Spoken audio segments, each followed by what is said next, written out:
বিসমিল্লাহির রহমানির রহিম। আজকের আলোচনা কাদিসিয়ার যুদ্ধ নিয়ে। যুদ্ধটি সংগঠিত হয় 15তম হিজরির 635 খ্রিস্টাব্দ। যুদ্ধের স্থান কাদিসিয়া, বর্তমান ইরাক। যুদ্ধের ফলাফল মুসলিম বাহিনীর গৌরবময় বিজয়। পক্ষ বিপক্ষ, খিলাফত রাশিদা এবং পারস্যের সাসানী সাম্রাজ্য। সেনাপ্রধান মুসলিমদের সেনাপ্রধান ছিলেন সাদ ইবনে আবি ওয়াক্কাস রাদিয়াল্লাহু তাআলা আনহু এবং পারস্যের সাসানী সাম্রাজ্যের সেনাপতি ছিলেন রুস্তম ফুরহুজাত। সেনা সংখ্যা মুসলিমদের সেনা সংখ্যা ছিল 36,000 এবং পারস্যের সাসানী সাম্রাজ্যের সেনা সংখ্যা ছিল 1,20,000 এবং 70টি রণহস্তি। ক্ষয়ক্ষতি মুসলিমদের মধ্যে 6,000 শহীদ হয়েছিল এবং পারস্যের সাসানী সাম্রাজ্যে সেনাদের মধ্যে হতে 60,000 নিহত হয়েছিল। 15 হিজরি 13 শাবান মোতাবেক 636 খ্রিস্টাব্দে ইরাকের কাদিসিয়াতে এ যুদ্ধটি সংগঠিত হয়। সাহাবী হযরত সাদ ইবনে আবি ওয়াক্কাসের নেতৃত্বে মুসলিম বাহিনীর বিরুদ্ধে এ যুদ্ধে ময়দানে আসে পারস্যের বিশাল বাহিনী, যাদের নেতৃত্ব দেয় খোদ রুস্তম ফুরহুজাত। প্রধান সেনা প্রধান রুস্তমের মৃত্যু এবং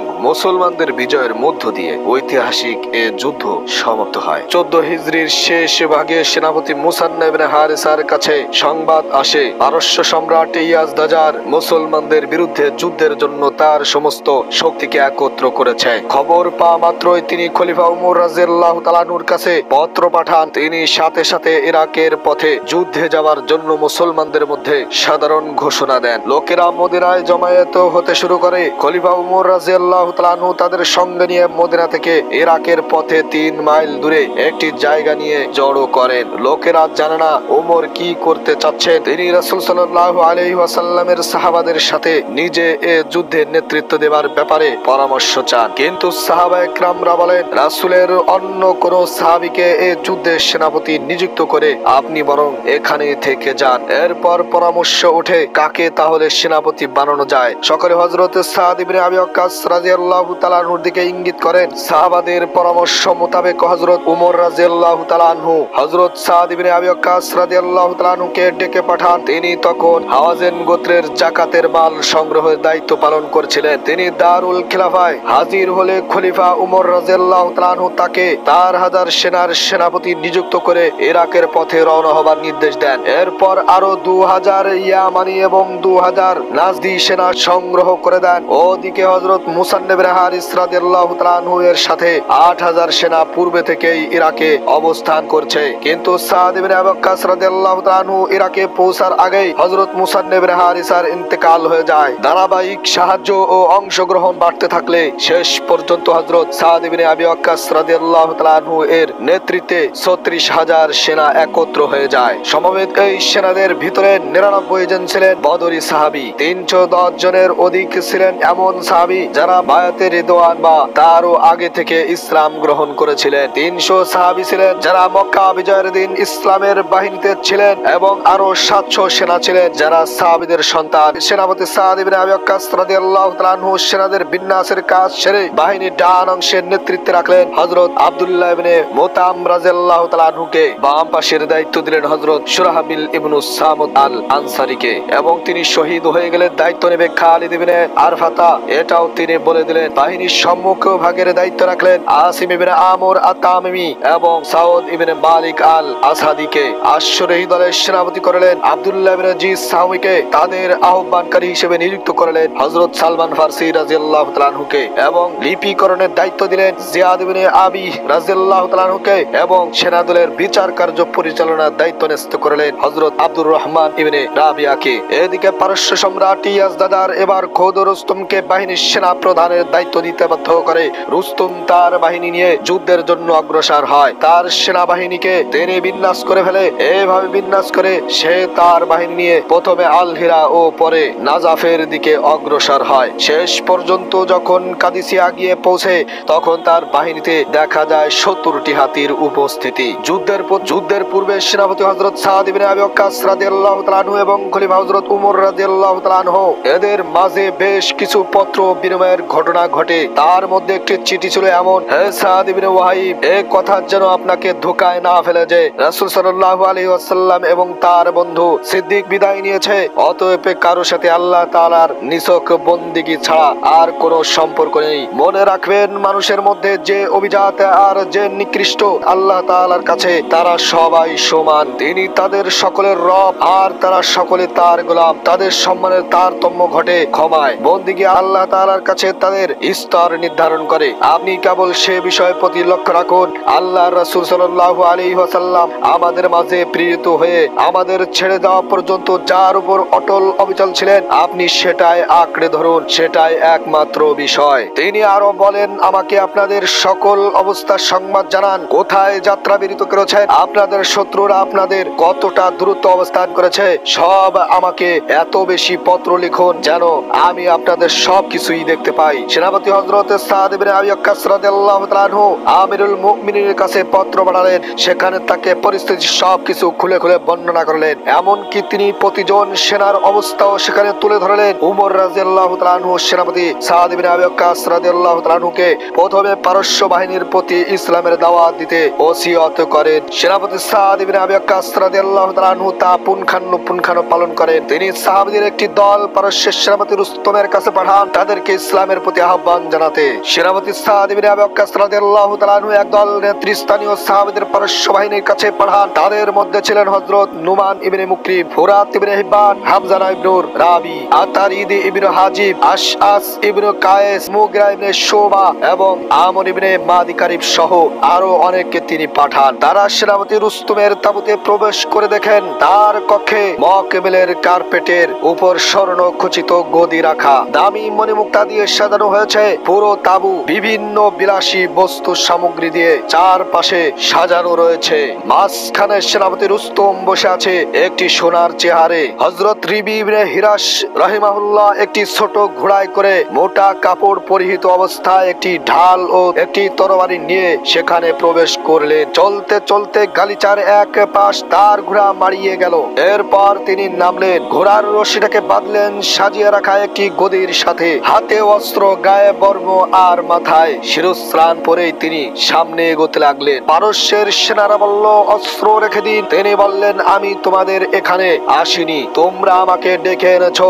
আমাকে আমার অবস্থায় যেতে দাও, না দিলে আমি ফিরে যাব। দূর থেকে রুস্তম বলল, তাকে আসতে দাও। তিনি তার হাতের বর্ষা দ্বারা গালিচা ভর দিয়ে দিয়ে সামনে এগোলেন। এতে বিছানো গালিচার বেশিরভাগ অংশই ছিঁড়ে গেল। সেনারা বলল, তোমরা কেন এসেছো? তিনি জবাব দিলেন, আল্লাহ আমাদেরকে পাঠিয়েছেন যেন আমরা তার ইচ্ছা অনুযায়ী মানুষকে মানুষের গোলামি থেকে আল্লাহর গোলামির দিকে বের করে নিয়ে আসতে পারি, বের করে নিয়ে আসি দুনিয়ার সংকীর্ণতা থেকে প্রশস্ততার দিকে, অন্যান্য ধর্মের নিপীড়ন থেকে ইসলামের ন্যায়ের দিকে। তিনি আমাদেরকে তার ধর্ম দিয়ে তার সৃষ্টির কাছে পাঠিয়েছেন যেন আমরা তাদেরকে সেই ধর্মের দিকে আহ্বান করি। যে সে ধর্ম গ্রহণ করবে আমরাও তাকে গ্রহণ করব এবং তাকে নিরাপদ রেখে চলে যাব।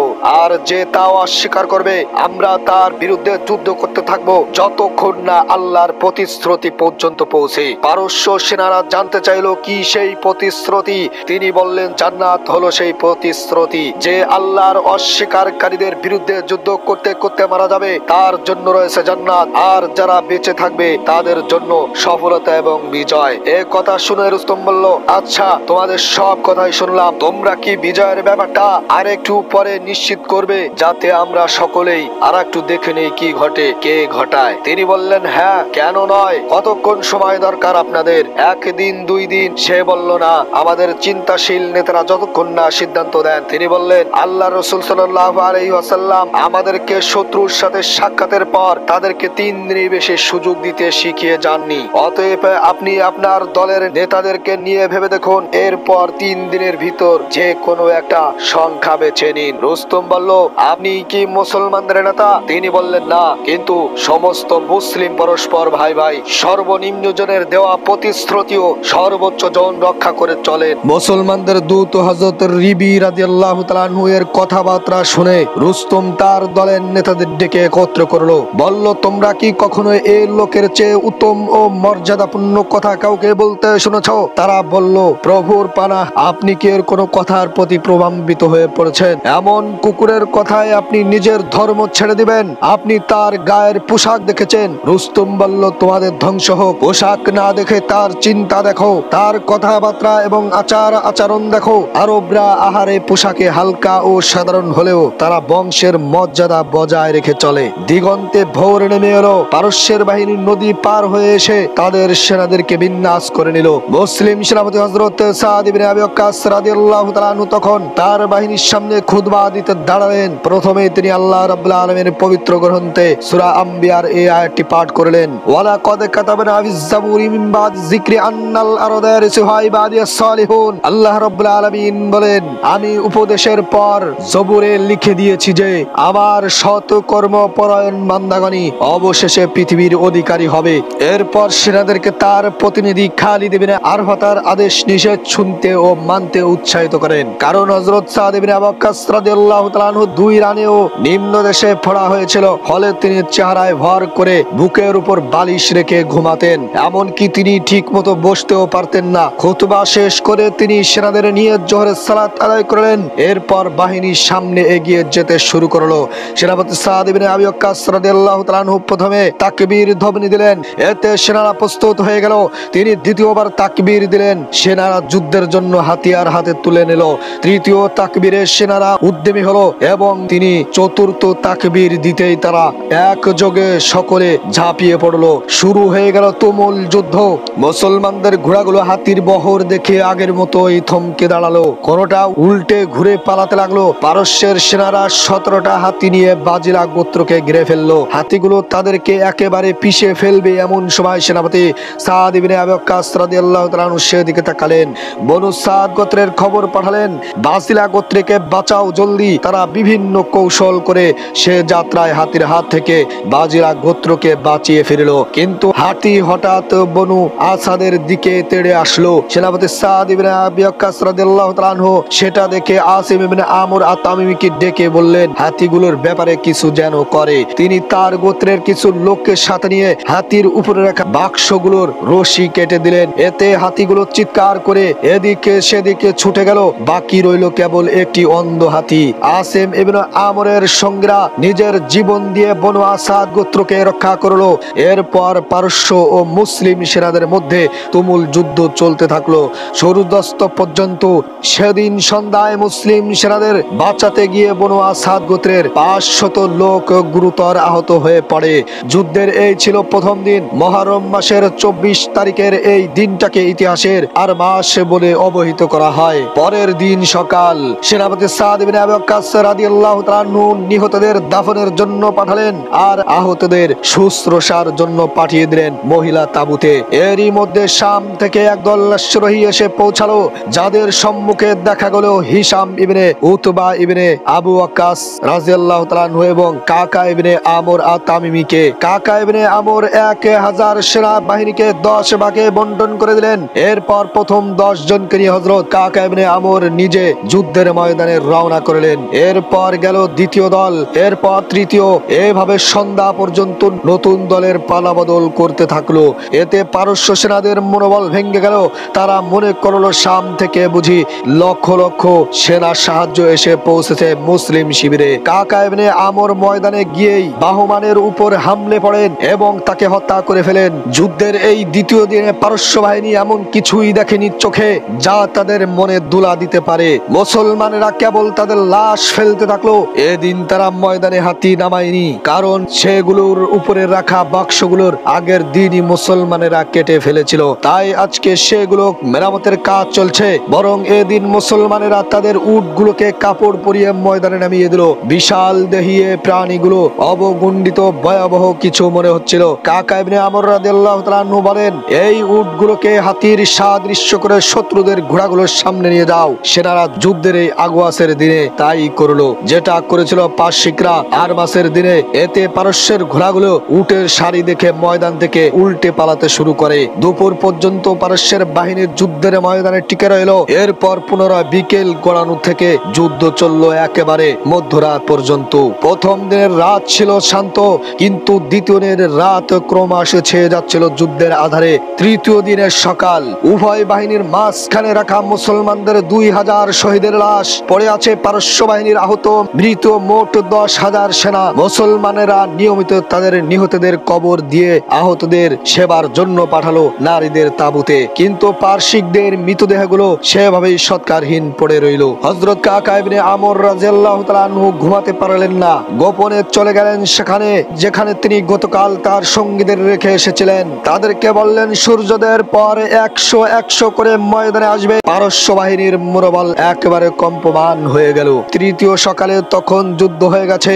এই দিনটিকে ইতিহাস চেনে আমওয়াসের দিন হিসাবে। পারসিকরা তাদের হাতির সিন্দুকগুলো মেরামত করে আবারও ময়দানে তাদের নামিয়ে দিয়েছে। ফলে মুসলমানদের ঘোড়াগুলো পিছনে দৌড়াতে শুরু করে। হাতিগুলো দেখে সেনাপতি সাদ ইবনে আবি ওয়াক্কাস রাদিয়াল্লাহু তাআলা আনহু প্রথম দিনের মতো হযরত আসিম ইবনে আমর এবং কাকা ইবনে আমরকে ডেকে বললেন, সাদা হাতিটিকে থামাও। অন্য হাম্বাল এবং রবিলকে ডেকে বললেন, পাঁচরাযুক্ত হাতিকে থামাও। প্রথম দুজন তাদের বর্ষা হাত নিয়ে সাদা হাতিটির দিকে এগিয়ে গেলেন এবং বর্ষা দুটি হাতিটির চোখে গেঁথে দিলেন। এতে হাতিটি মাথা ঝাড়া মেরে উপর থেকে বাহুকে ফেলে দিল এবং ঠোঁটের সম্মুখ ভাগ ঝুলিয়ে দিল।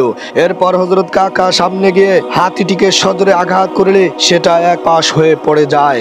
এদিকে অপর দুজন পাঁচরাযুক্ত হাতির দিকে গেল এবং হাম্বাল তার চোখের আঘাত করলো। এতে হাতিটির জায়গায় বসে পড়লো এবং রবিল আরেকটা আঘাত করা মাত্রই হাতিটি ঠোঁটে বের করে দিয়ে আহত অবস্থায় দৌড়ে চোখের আড়াল হয়ে গেল এবং নদীতে লাফিয়ে পড়লো। তার দেখা দেখি অন্য হাতিগুলো একই কাজে পুনরাবৃত্তি করলো। নদী পার হয়ে এরা সবগুলো একেবারে ময়দানে এসে থামলো। ময়দান থেকে বিরাট আকারে এইভাবে করে হাতিগুলো বিদায় নিয়ে নিলে দুই পক্ষের মধ্যে শুরু হয় তুমুল লড়াই। মুসলমানেরা কাফেরদেরকে কচু কাটা করতে থাকে। তৃতীয় দিনের রাতকে বলা হয় লাইলাতুল হারির বলা হয়। এ রাতে ইশার সালাতের পর হযরত কাকা এবং তার ভাই আমর সেনাদের নিয়ে পারস্য বাহিনীর উপর হামলে পড়েন।